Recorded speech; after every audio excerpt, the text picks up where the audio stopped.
This is part 2 of getting direct shipper loads. If you haven't seen part 1, I suggest you watch it because this is not going to make any sense to you. So I've always had a uniform.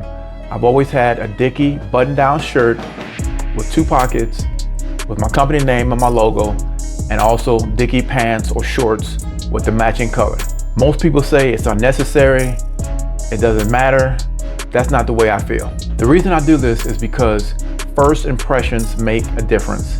If you're gonna approach a shipper or owner of a company, you wanna look professional. Now that being said, you don't have to have a uniform. That's just the way I like to look at it. When somebody looks at my company, I don't want them to know or think that I'm an owner-operator. I want them to look at my company and think that maybe I have a big fleet. They shouldn't be able to tell the difference between my company and the big boys. So what I like to do is I look at what the big carriers do and how their employees look. Another thing that I do, which is very simple, is my truck number is not truck number 1. Now back in the day, I did have truck number 1. But again, that makes you look like a small company. So my number now is truck 101. Okay, you can start whatever number you want. Start truck 25, 300, whatever it is that you want.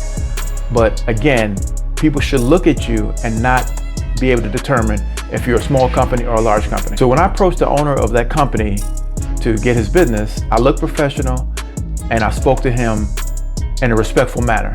That brings up point number 2. Always talk to your customers or prospective customers with respect. I address everybody as Mr. Shipper or Mrs. Shipper, whatever their first name is. Now I know some of you guys who already have direct shipper customers say that everything that you just said doesn't matter. I've got one, I wear shorts and flip-flops or whatever, but that's just my opinion because I'm an old school guy. The single most important thing that you could do as a businessman is communicate. There's no such thing as over communicating. Now, I'm not saying calling people all the time, but I'm big on email. Another thing that you want to be able to tell the shipper or customer or owner of a company is what you bring to the table.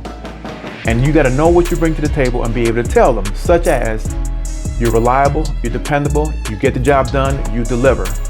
They can call you whenever, and if you can do the load, you can do it. They got to be able to depend on you to get the job done. So I mentioned in part 1 of the video that payment terms is usually a problem.